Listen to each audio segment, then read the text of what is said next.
Hey everybody, it is Thursday, January 25th, Friday Eve of this week. You're listening to the Mo News Podcast. I'm Moshe Wanunu. And I'm Jill Wagner. This is the place where we bring you just the facts.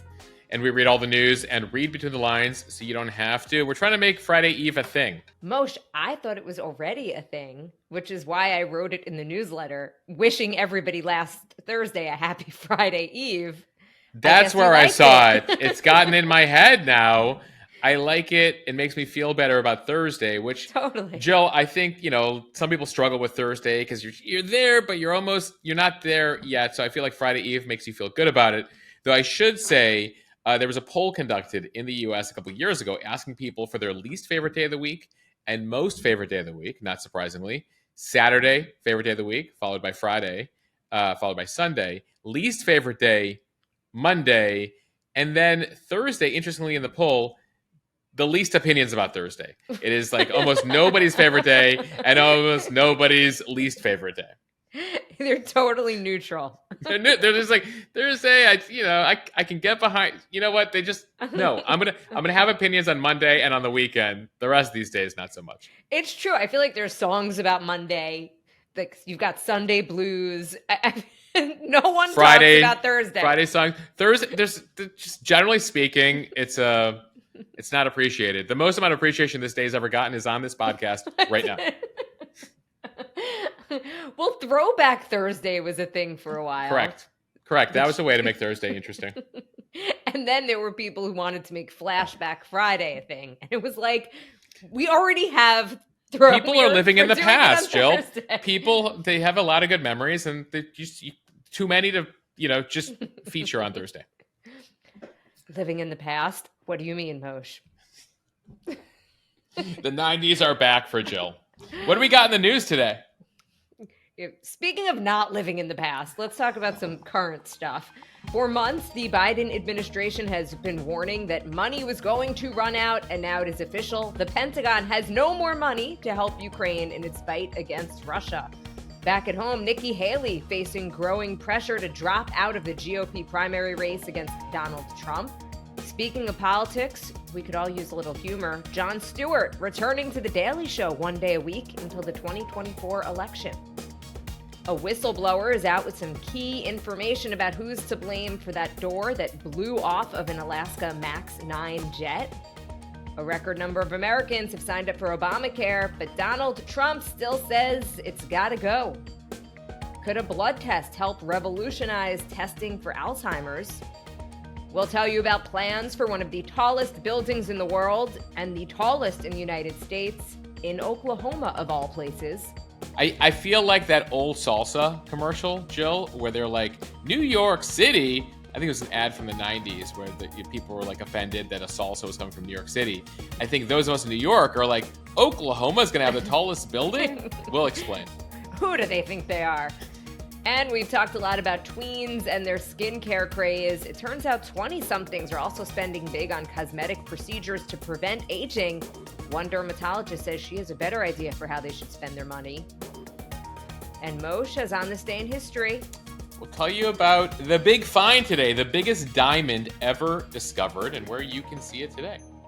All right, so we've heard the warnings, but now the Pentagon officially out of money for Ukraine, nearing the 2-year mark of Russia's invasion. During a monthly defense meeting with allies, Biden officials are urging other countries to continue sending ammunitions and missiles to Ukraine in order to bridge the gap until the U.S. Congress approves more funding. President Biden has asked Congress to pass a $110 billion aid package for Ukraine, Israel, Taiwan, and to beef up security along the U.S.-Mexico border. And more than half of that money, about $60 billion, is slated for Ukraine. But House Republicans have so far said it's a no-go. And so the Pentagon has officially run out of funds to send and manufacture weapons for Ukraine. Since Russia invaded in February of 2022, the U.S. has given the country about $44.2 billion in security assistance and more than $100 billion in overall aid. The Ukrainian government has told the U.S. that its units are running low on ammunition. Russia showing no signs of letting up, only escalating its attacks in the past few weeks. Just this week, Russia launched a barrage of more than 40 ballistic, cruise, and anti-craft missiles into Ukraine's two biggest cities.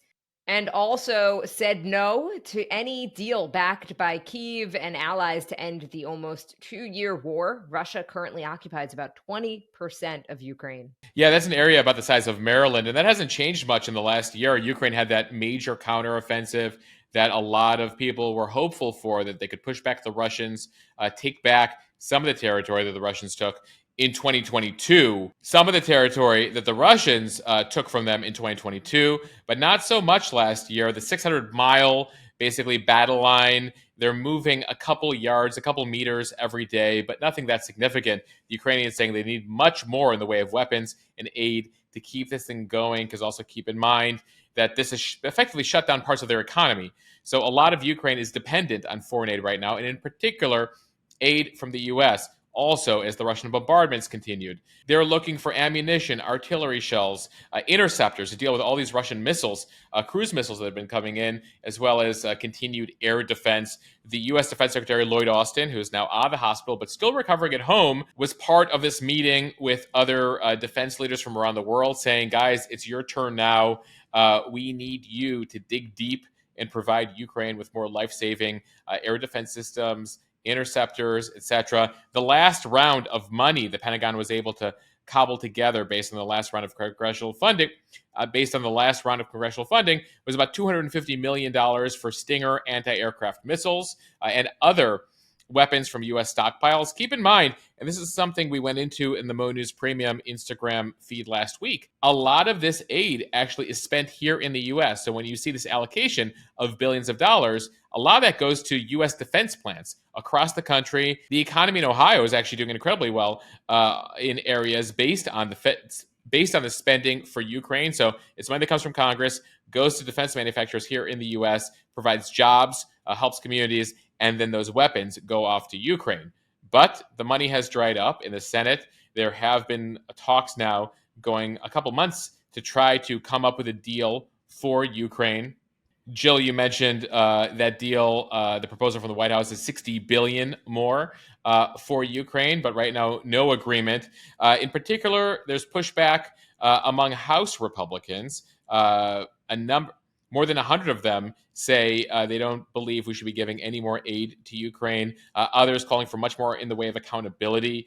There have been a number of reports, we've discussed them on this podcast, that billions in aid to Ukraine has gone unaccounted for. Where it's been used, how it's been used in Ukraine. So that's a demand too. But it does come as you've seen Donald Trump and other members of the Republican Party say enough is enough. We're done giving significant amounts of aid to Ukraine here. And the divide really continues to be in the Republican Party. And because of that, you see, effectively things are frozen on Capitol Hill. In some cases, part of the deal would be giving those Republicans something on the border in exchange for money for Ukraine. But still no signs that there's a deal anytime soon. One piece, though, of good news in the international effort to aid Ukraine is this effort to provide them with F-16 jets and training. Several Ukrainian pilots are being trained right now with the U.S. Air Force. The aim is to ensure that Ukraine later this year can start flying F-16s. They have been using old Soviet weaponry, old Russian weaponry that they've had, and now they're being trained in these U.S. jets. One other note here before we leave Ukraine. A headline we were following yesterday, we're still waiting for more details on. A Russian military transport plane crashed on Wednesday, killing 74 people, according to the Russians. And that includes 65 Ukrainian prisoners of war who were headed to a location for a swap. The Russians offered no evidence, though they did say the Ukrainians shot down their own prisoners of war. No comment so far from the Ukrainians, so we're going to wait more details on that incident. All right, moving to politics now. The pressure is mounting for Nikki Haley to drop out of the presidential race. The head of the Republican National Committee, which officially is neutral when it comes to primaries, Ronna McDaniel, she said she really doesn't see a path forward for Haley. McDaniel said that with Trump winning both the Iowa caucuses and the New Hampshire primary, it is time for the GOP to unite around former President Trump. She told Fox News, quote, I'm looking at the math and the path going forward, and I don't see it for Nikki Haley. Every Republican has to agree that Joe Biden is a threat to our country. And if we do not unite and if we don't come to coalesce to beat him, then we are not going to be successful in 10 months where the Senate's at stake, the House is at stake, and the White House is at stake.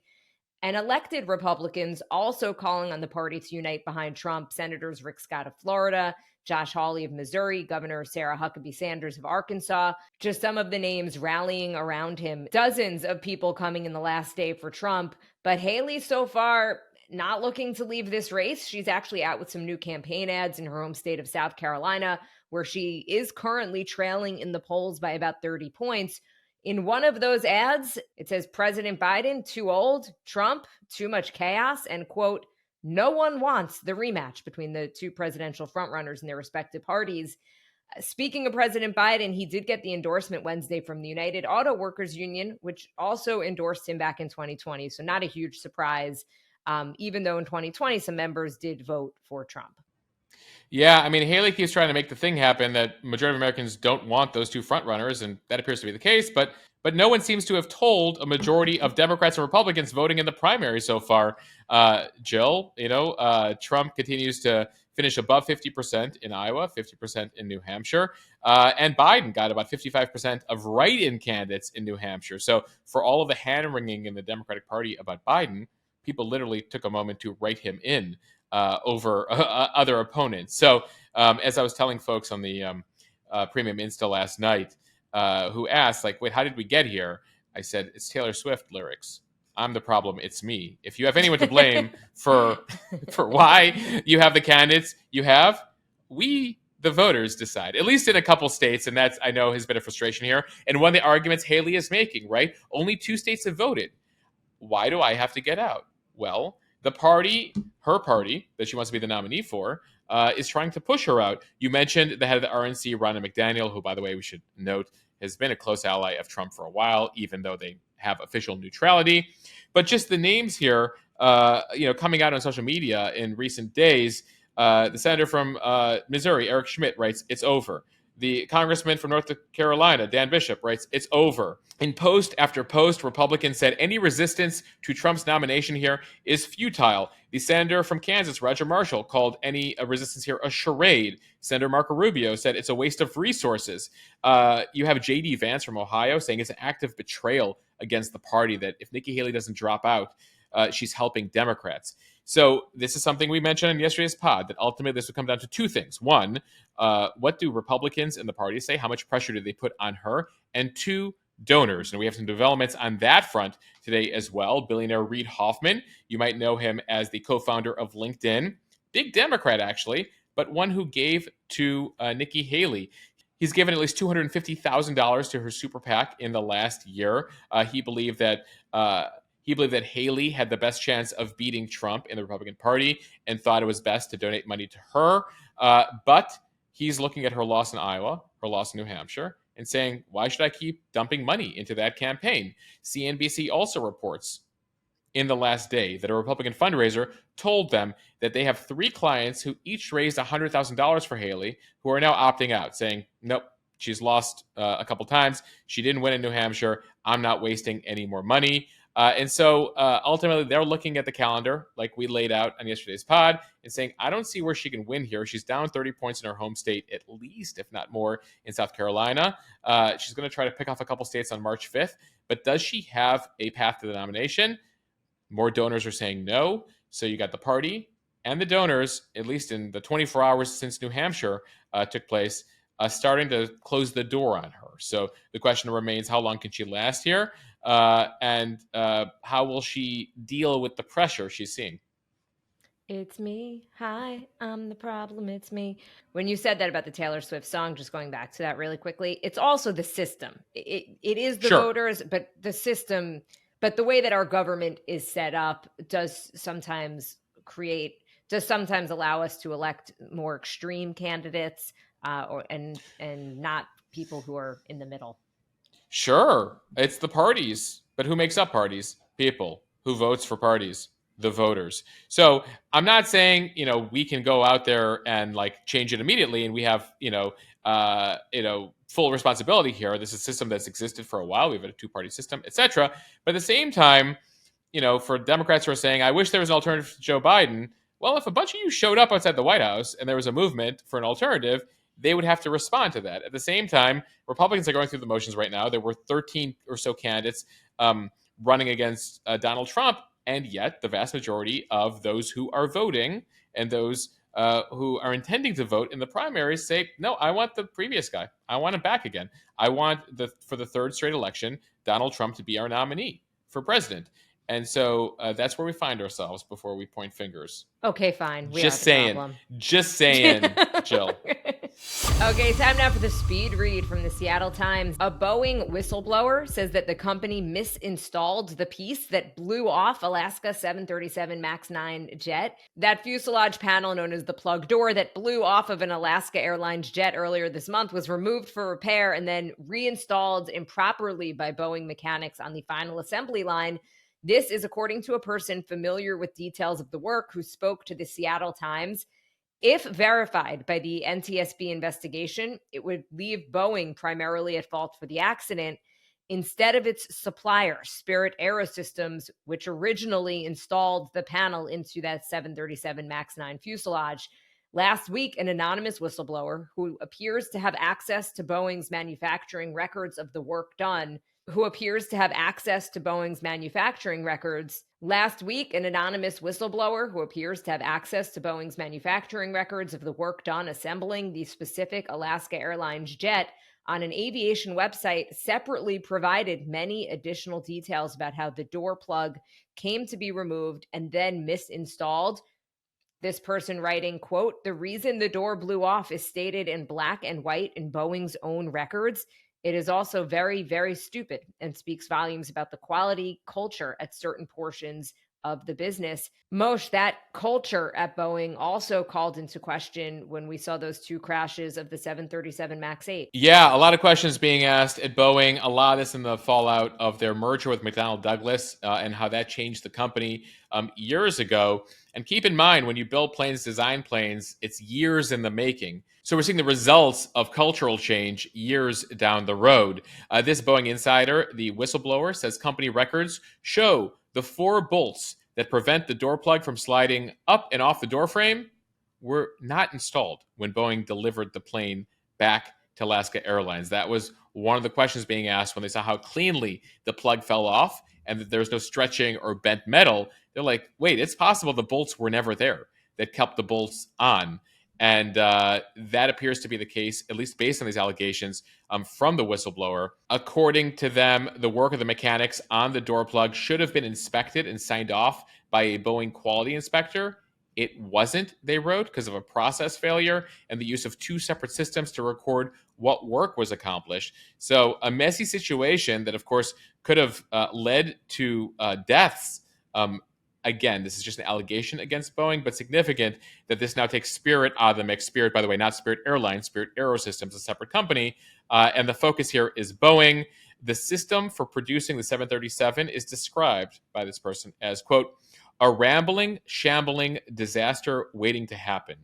And so Boeing's been asked about this from the Seattle Times. They have declined to comment, citing an ongoing investigation. But, I guess you could say partially good news because we know it's not a design flaw, but bad news in that apparently something very obvious was not done and inspected at Boeing before a plane was delivered back to an airline. Moshe, I'm glad you mentioned that merger in 1997 with McDonnell Douglas. A lot of experts on aviation point to that merger as when there was a really big change in terms of the culture. What does that mean? Experts say cutting costs became a bigger priority than quality. They say before the merger, Boeing was kind of the gold standard when it came to engineering and this type of manufacturing. And then after the merger, they started outsourcing more of their work. They cut down on union workers. And unfortunately, we are seeing the results. Though we should note the FAA taking this very seriously, the NTSB taking this very seriously, and is one of the reasons the MAX 9 remains grounded until they can get to the bottom of all this. All right, from the Washington Post, more than 21 million people have signed up for health plans through the Affordable Care Act's health insurance marketplaces, according to the Biden administration. The record level of enrollment comes as former President Trump, the current frontrunner for the GOP presidential nomination, is again vowing to repeal the program if elected. Signups in the health insurance marketplaces, a jump of 5 million since last year, and the third straight year of record enrollment, were partly driven by states' unwinding of pandemic-era protections in Medicaid, with millions of people culled from the safety net health program. According to data through September, at least 1 million people who lost Medicaid coverage last year had signed up for Affordable Care Act health plans. The enrollment figures reflect a roughly 80% surge in signups for the ACA since President Biden took office in 2021 and expanded the subsidies that were available to consumers. Biden saying in a statement, the American people have made it clear they don't want the Affordable Care Act weakened and repealed. They want it strengthened and protected. Yeah, we've been talking about this now for more than a decade. This was Obama's signature domestic achievement, but then, was ensnared in a whole bunch of fights. And so his original vision for the plan was not executed. And so that's led to some issues with Obamacare. Republicans have been running multiple elections here, calling for the repeal of Obamacare. And the issues helped them retake the House, retake the Senate, retake the White House during various years. But the program continues to survive multiple repeal efforts, including the one during Trump's time where McCain effectively saved it with his vote. Trump continues to say to this day that I think he posted on social recently, I want to replace it with something much better.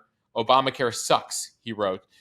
Though he has yet in the first term, nor in 2024, 8 years later, proposed a counter. And that's an issue Republicans face. If you look at these ACA signups, by the way, a number of Republican states have seen massive signups. And so it remains popular, which is why some Republicans are wary about massive overhaul or cutting it completely. West Virginia, plan selections soared by 80%. Louisiana, they're up 76%. Texas and Florida represent two states with the highest number of plan selections. Each state, about 1 million residents in each picked policies. So a majority of Americans have a favorable view of the program. At the same time, it has a number of flaws as far as costs, etc. Anyone who's gone to these marketplaces, I certainly have had to try to do that. I know you have as well, Jill. Sometimes limited options in terms of what's possible and still pretty expensive. And, even with Obamacare and what unfolded and some of the stuff that has been cut from the program, clearly there's still a need in this country to revisit healthcare. Sticking with medical news from The Guardian, a blood test could revolutionize the diagnosis of Alzheimer's. A new study finds that measuring levels of a protein could be just as good at detecting the disease as lumbar punctures and scans, which can be much more costly and also pretty painful. Dr. Nicholas Ashton, one of the study's authors based in Sweden, said that the results had important implications, given that research has shown that 2 new medications can slow cognitive decline in Alzheimer's patients. So he says, quote, if you're going to receive the new drugs, you need to prove that you do have that protein in the brain. It's just impossible to do spinal taps and brain scans on everyone that would need them worldwide. So this is where a blood test has huge potential. And he says it could potentially say for a patient that this is not Alzheimer's disease and it could be another type of dementia, which would help to direct a patient's management and treatment routine. Yeah, the researchers show that the blood test was just as accurate as these more difficult tests, the lumbar punctures, etc. 80%, they believe, of individuals could be definitively diagnosed on a blood test without other investigation. One expert in genetics tells the paper that blood tests could be used to screen everyone over the age of 50 every few years, much in the same way as we're all tested for cholesterol, high cholesterol levels, to get a sense of your risk factor and whether you have Alzheimer's. So unfortunately, we're not here telling you that there's a cure for Alzheimer's, but at least getting ahead of it, getting in front of it and being able to rule it out appears to be getting easier. From the LA Times, Jon Stewart is returning to The Daily Show on Comedy Central just about 8 years since he left the desk, though he will be doing it in a part-time limited basis. The comedian will host The Daily Show on Monday nights starting February 12th and continuing through the 2024 election cycle. This is according to Comedy Central. Stewart will also resume his role as executive producer on the show and is committed through 2025. Other members of the Daily Show news team will host on the remaining nights of the week. Episodes will air on Comedy Central. They'll be available to stream on Paramount Plus the next day. It is more than a year after Stewart's successor, Trevor Noah, stepped down, leaving the Daily Show in a protracted state of limbo. Throughout 2023, the show cycled through a list of celebrity guest hosts like Leslie Jones and Cal Penn, while the quest for a permanent replacement remained elusive. Yeah, at the Emmys, they won an award and somebody mouthed the words, hire a host. Former correspondent Hassan Minhaj was the frontrunner, but there was a report recently in the New Yorker that questioned the accuracy of the stories he's been telling in his stand-ups. And so apparently that played a factor there in him not getting the job. So you're going to have this quasi Stewart show. He sort of has the Rachel Maddow deal. Jill, what she gets to do on MSNBC these days, where she just hosts on Monday night, and that's the only and special events, and that's about it. Moshe, in my new contract, just FYI, that's what I'm looking for. Good to know. All right, folks. We're looking for a co-host Tuesday through Friday because Jill's only going to host on Mondays. And special events. And special events. This does come after the cancellation, pretty abrupt cancellation, of Jon Stewart's Apple TV Plus show, The Problem with Jon Stewart. It went for a couple seasons. It was a pretty low-key show with panels, some interviews. Never really took off or garnered much buzz there. And apparently there was a differences in the creative direction of the show. Reminder here, Politico was actually calling this elder millennial news because for those of us who remember Stewart on The Daily Show, he hosted from 1999 through 2015. He hosted for 16 years. So he took us through the 2000 recount, 9/11, the Iraq War, the rise of the Tea Party. He basically led to the cancellation of CNN Crossfire by calling them out live on a show. So he was a must-watch for political and media commentary. And interestingly, he left just as Trump was beginning his journey to the White House. So many missed him on the 2016 campaign, as well as during those 4 years. And remember, he gave rise to a lot of incredible careers. His correspondents on the show, John Oliver, Stephen Colbert, Steve Carell, Samantha Bee, who would all go on to incredible success, and many of them have their own shows. So then he signs off, does his own thing. And what's interesting, Jill, is he left sort of peak live media. It's been all downhill. He left before streaming was really a thing. And so that has led to a ratings collapse in late night. And the numbers have just, collapsed for the Kimmels, the Colberts, the Fallons of the world. Questions about the future of live late night in an era of YouTube, et cetera, which again was not quite a thing as he was leaving. It was just kind of launching. And so it'll be interesting to see what the ratings are for this, though I imagine he'll have a number of viral clips and there'll be some nostalgia as he returns next month. And certainly it's going to be an interesting election, and I'm sure he'll have a lot to say in the coming months. I am curious if he's going to bring back any of those correspondents, even just, I know they have moved on with their own shows, but even just, for guest appearances like a Samantha Bee or John Oliver. Well, if you're looking at the various families, the Paramount family includes CBS. So Colbert, where, by the way, Stewart is an executive producer. So I imagine, and obviously they were very close and had shows next to each other in Comedy Central. They're all in the Paramount family. So I imagine there'll be some collaborations with Colbert there. Oliver might be more challenging because he's over on HBO, which is Warner Brothers Discovery. Carell, B. I'm sure they'll all want to play, and it'll make for some really fun moments on the show in the coming months. From Fox Business, plans to build the tallest skyscraper in the United States are shaping up in an unlikely city, Oklahoma City. Developers at a real estate company are adjusting the already ambitious plans to construct the boardwalk at Bricktown Tower by a few hundred feet, which would make the building 1,907 feet tall, officially the tallest in the country. The firm behind it says the symbolic height, 1907, honors the year that Oklahoma was admitted as the 46th state in the United States. The firm's initial application had the tallest of the building's four towers, reaching 1,750 feet, which would have made it the second tallest building in the country behind Manhattan's Freedom Tower. Yeah, and then decided to take it up a notch and put a spire on top of it, Jill, which is the whole controversy in skyscrapers these days. Like, is the building that tall, or do you just stick antennas and some stuff at the top? And so that's been a controversy in the tallest building debate over the last couple decades now. It's like, Moshe, I'm 5'2", and when I wear heels, I might be 5'5" or whatnot, but I'm still 5'2". So exactly. It's these the building spires, equivalent. Yes, it's these the building spires equivalent are heels. They're high heels, but on the top. So right now, what would need to happen is a few things for this to actually be built. They need to apply for a variance. They got to rezone, by the way, this would be twice as tall as any other building in Oklahoma City. And so they would have to go through that process. They also have to determine whether there's demand. As we talk about, a lack of demand for office space these days. Can they fill the building? Does it make sense? Now, if it actually gets built, it would be the tallest in the US and the 6th tallest in the world. Right now, the tallest in the world is still the Burj Khalifa in Dubai. That's followed by a building in Malaysia, 2 in China, and then Saudi Arabia. The World Trade Center currently in 7th. The World Trade Center currently the 7th tallest building in the world. Actually, the U.S. right now these days, in looking into it, only has 2 of the top 20 tallest in the world. China has 10. China's been on a building binge when it comes to these tallest buildings. And I will just say this, as someone who grew up in Chicago, being very proud of our Sears Tower, which was once the tallest. Folks in Chicago, I've looked it up. We're now the 26th tallest. They don't even call it the Sears Tower anymore. It's the Willis Tower. But in Chicago now features the 26th tallest building in the world, even though we effectively invented the skyscraper, Jill. Moshe, the skyscraper, deep dish pizza, and Ferris Bueller. That's a lot to be proud of.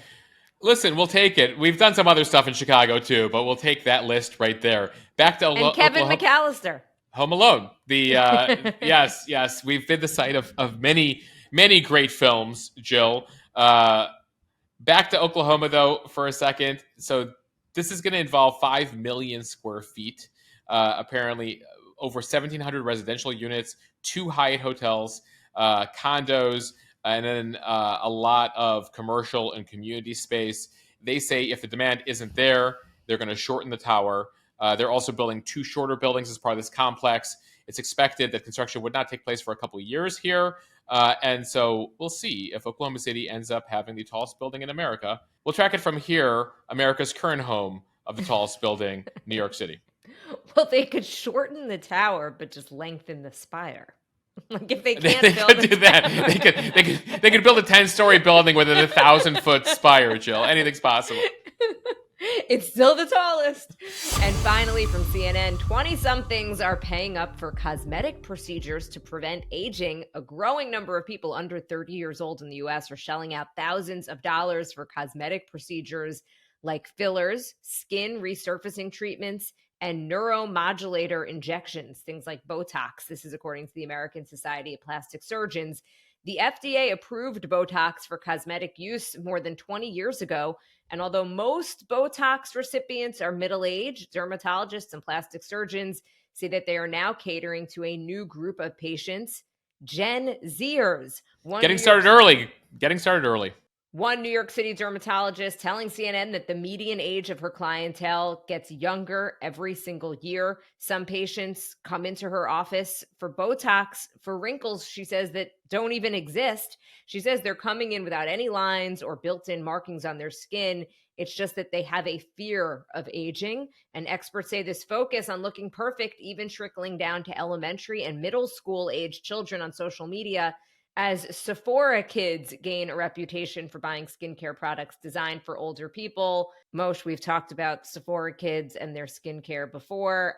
No surprise that we could thank social media for this. Yeah, this has been a big thing. We had an interview with a plastic surgeon last year on the podcast, Lara Devgan. If you keep scrolling back in the podcast, you can find that interview where she was talking about that one of the things that came out of the pandemic was all this time spent on Zoom where you're looking at yourself. Americans are looking at themselves longer every day than they ever were. And so that's leading a lot of people to come in being like, I think I need to do something with my face. I need to do something with my nose. I need, fillers, etc. And then, of course, you mentioned social media as well. Right now, when you look at the numbers, people ages 40 to 54 account for the largest percentage of those getting Botox.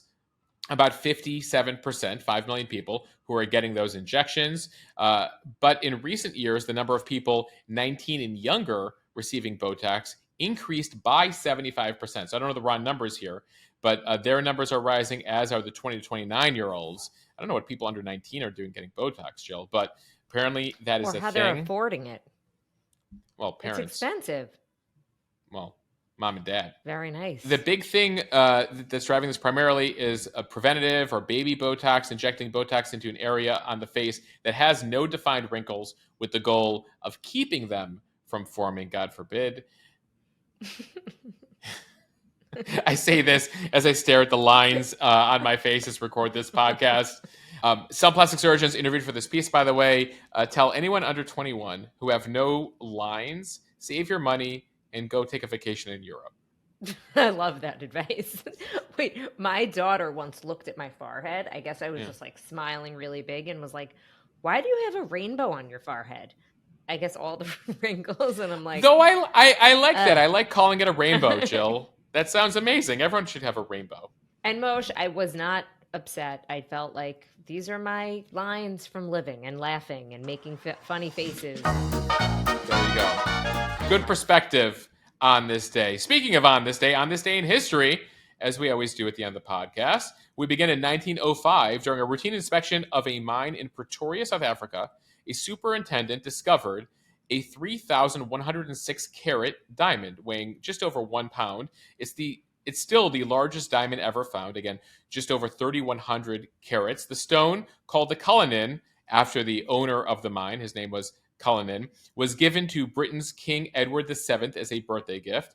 Nice to be the king. Worried that the diamond would be stolen when they were transporting it from Africa to London, they actually arranged for a phony diamond aboard a separate ship loaded with detectives as a diversionary tactic. So they had 2 ships going, one with a fake diamond. Now, the Cullinan was eventually cut into 9 large stones and 100 smaller ones, each valued at millions and millions of dollars. And the biggest ones to this day are on display at the Tower of London, along with Britain's other crown jewels. One of the Cullinan diamonds that was cut from the larger diamond is part of the British sovereign's royal scepter. Another one sits on the imperial state crown. You might have seen some of this stuff featured at those annual royal events or the coronation. And so there you have it, the largest diamond in history on this day. On this day in 1924, the first Winter Olympics took place in Chamonix in the French Alps. There were 6 sports with a few different events. It was a great success, so they decided to officially designate this experiment. It was called International Winter Sports Week as the Winter Games starting in 1928. By the way, speaking of Olympics, this year we'll be seeing the Summer Olympics in Paris. The next Winter Games are happening in Milan in 2026. In media and presidential history, on this day in 1961, JFK held the first live televised presidential news conference. He was especially adept at them, made them a thing, and they continue to this day when presidents choose to have them. Biden hasn't had as many as some of his predecessors. And we'll end here with a bit of music. On this day in 1964, the Beatles scored their first of 25 number 1 hits in the U.S. with I Wanna Hold Your Hand, I Wanna Hold Your Hand. And sticking with music, we wish a happy 44th birthday to Alicia Keys, born on this day in 1980. She was officially born Alicia Cook in Manhattan in Hell's Kitchen. Her background as a classically trained pianist influenced her stage name. She explained Alicia Keys like piano keys. Her first album, Songs in A Minor, featured her own compositions. It went to number 1 back in 2001. All right, this may sound really dumb, but I didn't realize that Alicia Keys was not her real name. And I thought that is the perfect name for somebody who plays piano and sings. Well, you learn something new every day here on This Day in History. You sure do. All right, everybody. Thank you for listening to the Mo News podcast on this Friday Eve. If you like what you hear, share this with your friends. It will help us grow. Follow us and subscribe so you don't miss an episode, and review us in the App Store. And thanks to all of you who joined Mo News Premium to support us and tune in for our primary coverage on the premium account. If you haven't joined already, just $7 a month. What are you waiting for? You support the account, you support independent journalism, you get access to an extra podcast, you get access to an extra Instagram account where we answer your questions. So join today over at mo.news/premium. Bye, everyone. Later.